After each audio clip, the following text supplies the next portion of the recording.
White mom. I'll have you know, she is the pretty white, not the tax return season white, okay? Don't judge me.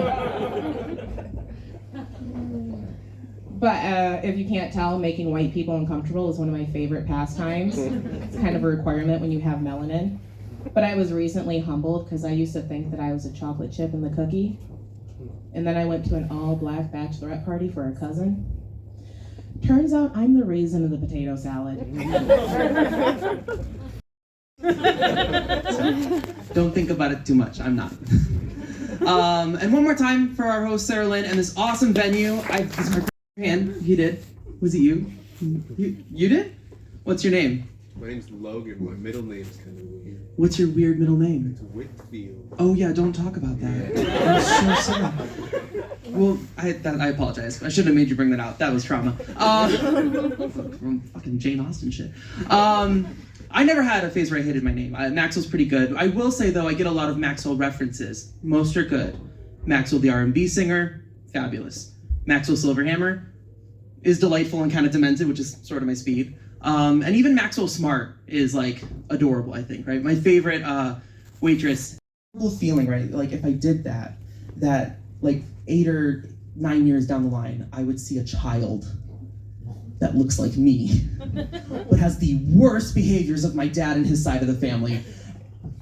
I know, that's not a good joke because a lot of us are relating a little too hard to that. Like, no, these genetics have to be watched. There are certain behaviors that we train out from a very young age. In fact, we're gonna start breeding them out because my family is increasingly becoming riddled with homosexuals. So eventually we're just gonna stop making babies and adopt all of yours and raise them better. And when the conservative diagnosed on TikTok, okay?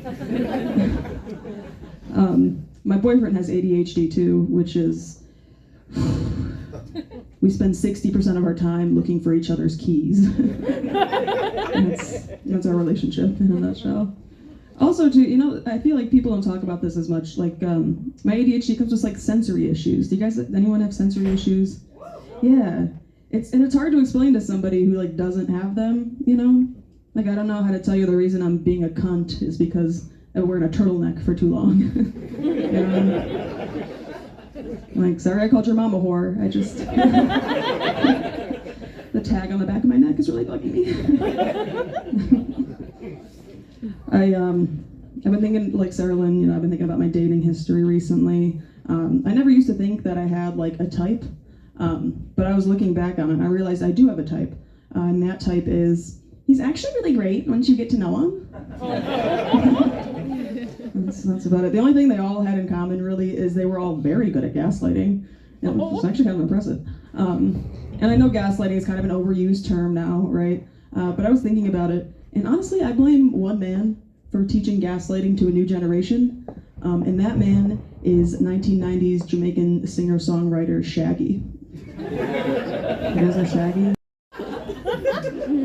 And my dad's like, Billy, where are you going? I'm like, I'm going to sleep, man. Fuck that. I mean, when what happens? World War III? Shit. Right? Maybe it's like, maybe it was like a good message, you know? Maybe it was actually a real fortune cookie, not a misfortune cookie, as I thought it was. Maybe like my rap mixtapes kind of pop off or something. I rap too. My rap name's Big Sperm.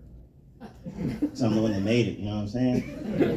I didn't end up no sock, tissue, corner someone's lip. I'm here. Got a mixtape, it's called The Come Up. For real, I want you to watch out for that, because it's going to be hot when I release it. You know what I'm saying? That's when Big Sperm busts on the scene, you know what I'm saying? All over TV, radio, and magazines, just in everybody's face. For real, you guys are laughing, but my haters gonna wish they kept their mouth shut.